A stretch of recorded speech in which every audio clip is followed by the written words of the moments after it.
Point programme में एक बार फिर से आपका स्वागत है। आज का विषय है म्यांमार भूकंप। सबसे पहले देखते हैं ये चर्चा में क्यों है। बीते 28 मार्च को म्यांमार के विनाशकारी भूकंप, जिनकी तीव्रता 7.7 और 6.4 थी, ने एक बार फिर इस क्षेत्र की भूकंप के प्रति संवेदनशीलता की ओर ध्यान आकर्षित किया है। दरअसल म्यांमार दक्षिण पूर्व एशिया के सबसे भूकंपीय रूप से सक्रिय क्षेत्रों में से एक है। इस संवेदनशीलता के पीछे प्राथमिक भूवैज्ञानिक कारक सागाइंग फॉल्ट है, जो एक प्रमुख ट्रांसफॉर्म फॉल्ट सिस्टम है जो म्यांमार की टेक्टोनिक गतिशीलता में केंद्रीय भूमिका निभाता है।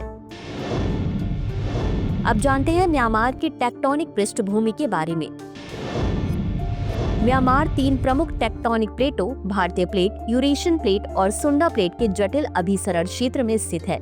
भारतीय प्लेट उत्तर पूर्व की ओर बढ़ रही है और यूरेशियन प्लेट से टकरा रही है, साथ ही सुंडा प्लेट से आगे निकल रही है। इसके परिणाम स्वरूप पूरे क्षेत्र में तीव्र भूकंपीय गतिविधि होती है।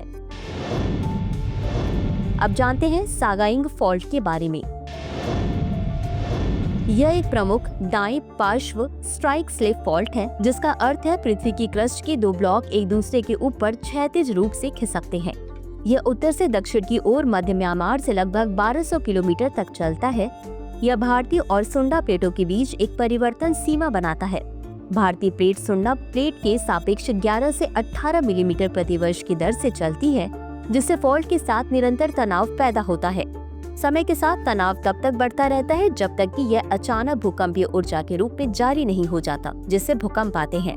सागाइंग फॉल्ट अतीत में कई विनाशकारी भूकंपों का कारण बना है, जिससे यह एशिया के सबसे खतरनाक भूकंपीय क्षेत्रों में से एक बन गया है। अब जानते हैं भूकंप का कारण क्या है। Tectonic plate movement. पृथ्वी का स्थलमंडल टेक्टोनिक प्लेटों में विभाजित है, जो अर्ध तरल एस्थेनोस्फीयर के ऊपर तैरती हैं। दोष और घर्षण। भूकंप तब आते हैं जब संचित तनाव किसी दोष रेखा के साथ घर्षण पर काबू पा लेता है, जिससे भूकंपीय तरंगों के रूप में ऊर्जा निकलती है। भूकंप का केंद्र और परिमाण। भूकंप की उत्पत्ति के ठीक ऊपर सतह पर स्थित बिंदु को भूकंप का केंद्र कहा जाता है। परिमाण ऊर्जा को मापता है, जबकि तीव्रता सतह पर प्रभाव को इंगित करती है। निष्कर्ष। म्यांमार की सागाइंग फॉल्ट के साथ स्थिति और सक्रिय प्लेट सीमाओं से इसकी निकटता इसे भूकंप के लिए अत्यधिक संवेदनशील बनाती है। बेहतर प्रारंभिक चेतावनी प्रणाली, सख्त बिल्डिंग कोड और आपदा प्रतिक्रिया तंत्र में क्षेत्रीय सहयोग भविष्य के नुकसान को कम करने के लिए महत्वपूर्ण है।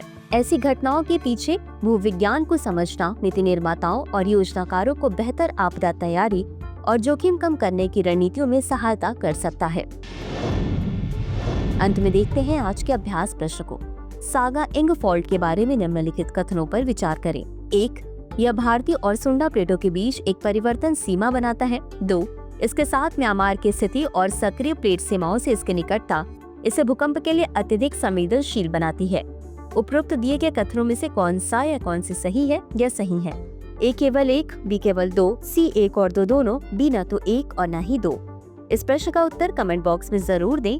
आज के लिए बस इतना ही। धन्यवाद।